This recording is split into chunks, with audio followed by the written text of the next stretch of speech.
ఈ వీడియోలో కొన్ని ఇంపార్టెంట్ సెంటెన్సెస్ గురించి మనం నేర్చుకుందాం. మనం డైలీగా వాడుతున్న కొన్ని మాటలు వాటిని ఇంగ్లీష్లో ఎలా చెప్పాలో అనేది ఈ వీడియోలో చూద్దాం. నేను రోజు కాలేజీకి వెళ్ళటం అలవాటు చేసుకోవాలి. ఆమె ఇంగ్లీష్ మాట్లాడటం అలవాటు చేసుకోవాలి. వారు మామిడి పండ్లను తినడం అలవాటు చేసుకోవాలి. మనము లేదా మేము మౌనంగా ఉండటం అలవాటు చేసుకోవాలి.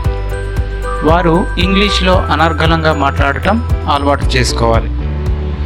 ఇలా చెప్పాల్సిన సందర్భాలు మన లైఫ్లో వచ్చినప్పుడు వాటిని ఇంగ్లీష్లో ఎలా చెప్పాలి, అవి చెప్పడానికి ఇంగ్లీష్లో ఏ స్ట్రక్చర్ని మనం ఫాలో అవ్వాలి, ఏ వర్బ్ ఫామ్ని మనం ఫాలో అవ్వాలి అనేది మనం చూసినట్లయితే ఇక్కడ చూడండి.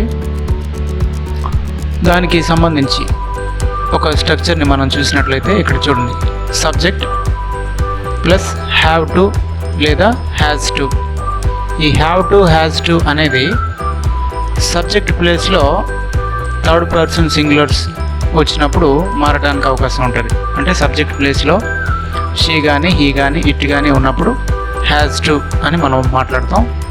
మరి ఐ, వి, దే ఆ సబ్జెక్ట్స్ మనకు వచ్చినప్పుడు మనం హ్యావ్ టు అనేది మనం వాడతాం. ఇది కన్ఫ్యూజ్ అవ్వకుండా బాగా ప్రాక్టీస్ చేయాలి. సబ్జెక్టు ప్లస్ హ్యావ్ టు లేదా has to plus get used to plus verb 1 plus object or complement. ఇది ఇప్పుడు చెప్పిన సెంటెన్సెస్ అన్నీ మనం మాట్లాడటానికి మనం ఫాలో కావాల్సినటువంటి స్ట్రక్చర్ అన్నమాట. ఇది సబ్జెక్టు ప్లస్ హ్యావ్ టు లేదా has to plus get used to plus verb 1 plus object or complement. So ఈ స్ట్రక్చర్ని మనం ఫాలో అవ్వాలి. ఇక్కడ కొన్ని సెంటెన్సెస్ ఉన్నాయి, మనం చూద్దాం. చూడండి. I have to get used to go to college daily.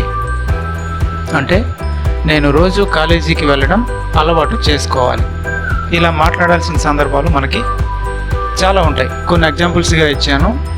So ఈ స్ట్రక్చర్ని బేస్ చేసుకొని ఎన్ని సెంటెన్సెస్ అయితే అవసరం ఉంటాయో వాటన్నిటిని మీరు ఈ స్ట్రక్చర్ని ఫాలో అవుతూ మీరు నేర్చుకోవచ్చు చాలా విషయాలు.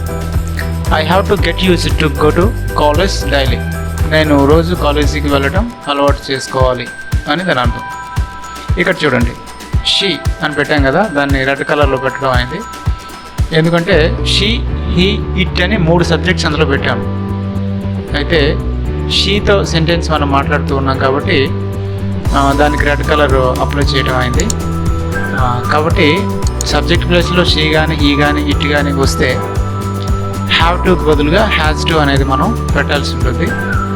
కాబట్టి ఆ సెంటెన్స్ని మీరు అబ్జర్వ్ చేయాలి. She has to get used to speak English. ఆమె ఇంగ్లీష్ మాట్లాడటం అలవాటు చేసుకోవాలి. అదే హీతో మనం వాడామనుకోండి, he has to get used to speak English. అతను ఇంగ్లీష్ మాట్లాడటం అలవాటు చేసుకోవాలి అని అర్థం వస్తుంది అన్నమాట. ఇట్ పెట్టి మనం వాడామనుకోండి, it has to get used to speak English. అది లేకపోతే ఇది ఇంగ్లీష్ మాట్లాడటం అలవాటు చేసుకోవాలి అని అర్థం వస్తుంది అన్నమాట. ఓకే. సబ్జెక్ట్ ప్లేస్లో థర్డ్ పర్సన్ సింగులర్స్ అయినటువంటి షీ కానీ హీ కానీ ఇట్ కానీ వచ్చినప్పుడు హ్యాజ్ టు అని మనం మాట్లాడాలి. ఓకే. కింద సెంటెన్స్ మనం చూస్తే దే కానీ వై కానీ సబ్జెక్ట్ ప్లేస్లో ఉన్నప్పుడు అక్కడ చూడండి, దే మరియు వై అనేటువంటి 2 సబ్జెక్ట్స్ పెట్టడం అయింది. అయితే ఆ సెంటెన్స్ని మనం దేతో మనం మాట్లాడుతున్నాం కాబట్టి దాన్ని రెడ్ కలర్ అప్లై చేయడం జరిగింది. దేతో ఆ సెంటెన్స్ని మనం మాట్లాడదాం. దే అంటే వారు అని. They have to get used to eat mangoes. They have to get used to eat mangoes అంటే వారు మామిడి పండ్లను తినటం అలవాటు చేసుకోవాలి. అదే వీతో మనం మాట్లాడాం అనుకోండి, we have to get used to eat mangoes అంటే అప్పుడు మేము లేదా మనము మామిడి పండ్లను తినటం అలవాటు చేసుకోవాలి అనే అర్థం మనకు వస్తుంది అన్నమాట. ఈ కింద ఎగ్జాంపుల్ చూడండి sentence. We have to get used to be silent. We have to get used to be silent అంటే మేము లేదా మనము మౌనంగా ఉండటం లేదా నిశ్శబ్దంగా ఉండటం అలవాటు చేసుకోవాలి అని దాని అర్థం. మేము లేదా మనము మౌనంగా ఉండటం అలవాటు చేసుకోవాలి అని అర్థం. కింద చూడండి. They have to get used to speak English fluently. They have to get use to speak English fluently. అంటే వారు ఇంగ్లీష్లో అనర్గళంగా అంటే ఫ్లూయెంట్గా మాట్లాడటం అలవాటు చేసుకోవాలి. They have to get use to speak English fluently. వారు ఇంగ్లీష్లో అనర్గళంగా మాట్లాడటం అలవాటు చేసుకోవాలి. సో ఇలా మాట్లాడాల్సిన సందర్భాలు, మాట్లాడాల్సినటువంటి విషయాలు మన లైఫ్లో చాలా ఉంటాయి. కాబట్టి మనకి ఏ విషయాలైతే ఈ విధంగా మాట్లాడాల్సిన అవసరం ఉండిద్దో ఆ విషయాలన్నీ కూడా ఈ పైన చెప్పబడినటువంటి స్ట్రక్చర్ని ఫాలో అవుతూ మనం మాట్లాడినట్టయితే మనం మాట్లాడే ఇంగ్లీష్ అనేది మీనింగ్ఫుల్గా ఉండటానికి అవకాశం అనేది ఉంది.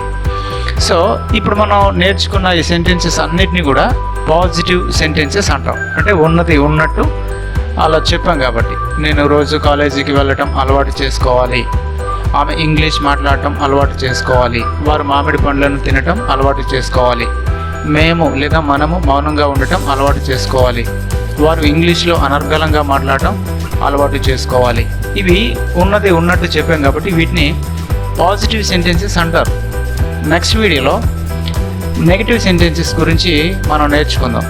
నెగిటివ్ సెంటెన్స్ ఎట్లా కన్స్ట్రక్ట్ చేయాలి అనేది మనం నేర్చుకుంటాం. తర్వాత హ్యావ్ టు ఉపయోగించి పాజిటివ్ క్వశ్చన్స్ ఎట్లా అడగాలి, అలాగే నెగిటివ్ క్వశ్చన్స్ ఎట్లా అడగాలి అనేది తర్వాత వీడియోలో నేర్చుకుందాం. సో ఈ యొక్క సెంటెన్సెస్ అన్నీ బాగా అబ్జర్వ్ చేయండి. అక్కడ ఉన్న స్ట్రక్చర్ని బాగా అబ్జర్వ్ చేసి మీకు అవసరమైనన్ని వాక్యాలు మీరు నేర్చుకుంటే కనుక చాలా ఇంగ్లీష్ నేర్చుకునే వాళ్ళు అవుతారు. All the best. Thank you.